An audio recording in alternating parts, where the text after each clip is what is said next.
What celebrity did bad things but everyone forgot what they did because they're famous?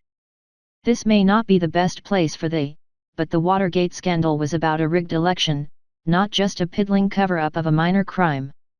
The story is usually told from the viewpoint of the investigation, so facts are revealed in the order in which they came to light, not the order in which they happened, which makes it easy to forget the fucked-up nature of the actual crimes. The break-in that got busted was a minor mission in the scheme to rig the 1972 Democratic primary. In fact, it's been estimated to be about the sixth time they had broken into the DNC offices. The goal of that particular break-in was to repair a bugging device that had been placed at a previous beacon and had stopped working. The creep had gone so far as to plant Nixon loyalists in the DNC.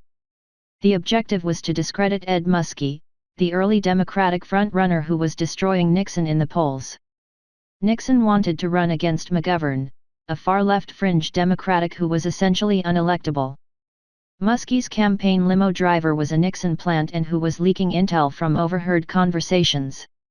Other staff reproduced confidential documents and handed them over to the White House. This was electoral fraud on a wholesale level. He got busted for a cover-up related to a minor break-in, but in fact a very real, massive conspiracy was in wide operation that gets more or less glossed over in the retelling. Here's a list I compiled earlier this year. Jimmy Page was 26 when he started calling 14-year-old Lori Maddox his girlfriend. Mick Jagger had a few rounds with Maddox around the same time. Also of the Rolling Stones, Bill Wyman started dating 13-year-old Mandy Smith when he was 47. He got her mother's permission. Steven Tyler convinced the mother of 16-year-old Julia Holcomb to make him her legal guardian, then snorted blow from next to her hospital bed while she was having an abortion.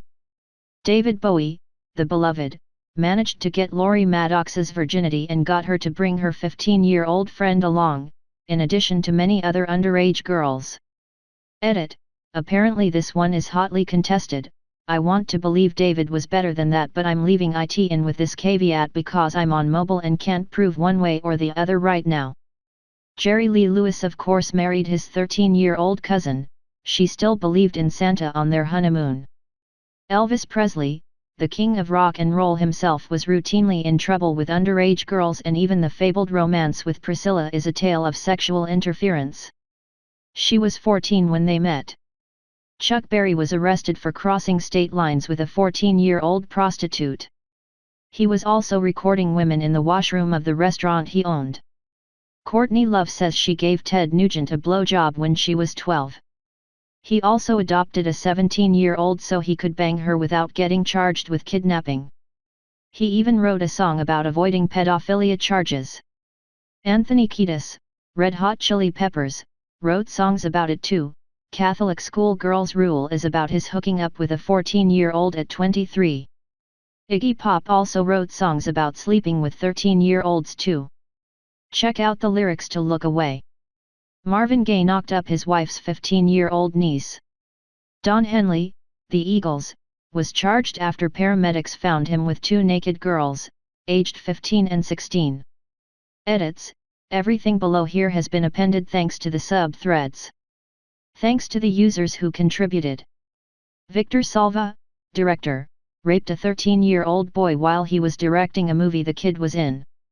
A movie which was nominated for a few awards in fact. Had a bunch of child porn too. Went to jail and almost as soon as he gets out he starts working on powder.